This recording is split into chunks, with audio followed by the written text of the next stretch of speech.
বেশি মোটা হওয়ায় মেয়েটিকে কেউই পছন্দ করতো না।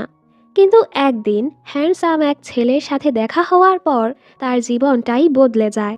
সেই ছেলেটিকে আবারও দেখার আশায় মেয়েটি ডিসাইড করে ও 50 কেজি ওজন কমাবে। তবে এটা কি আদৌ সম্ভব?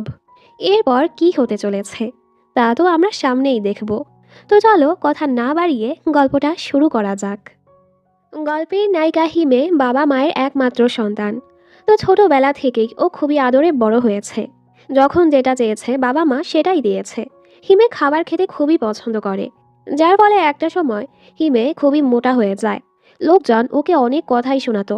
তবে বাবা মা সবসময় ওকে সাপোর্ট করতো আর বলতো তুমি অনেক সুন্দর। এতে হিমেও অনেক পজিটিভিটি আর কনফিডেন্সের সাথে বড় হয়েছে।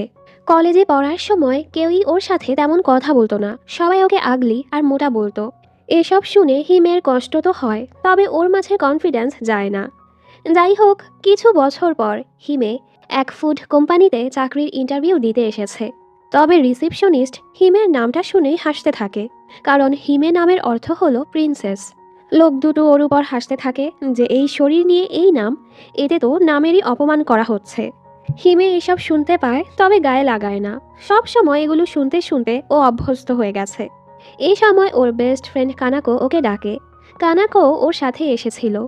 হিমে এই ড্রেসে ফিট হওয়ার জন্য সকাল থেকে কিচ্ছু খায়নি, যার ফলে ওর পেটে গুটগুট শুরু হয়ে যায়।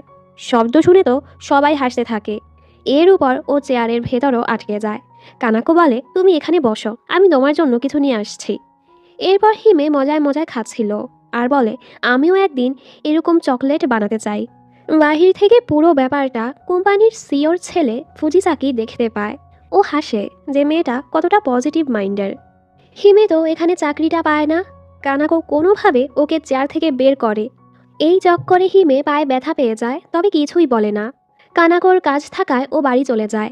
আর এত টাইট কাপড় পরার ফলে আবার পায়েও ব্যথা পাওয়ার কারণে হিমে পড়েই যাচ্ছিল।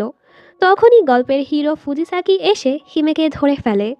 হিমে তো অবাক আর বলে আমি অনেক হেভি, আমি একাই হাঁটতে পারবো। ফুজিসাকি বলে আমি এতটাও দুর্বল না, আর ওকে সামলে একটি জায়গায় নিয়ে বসায়।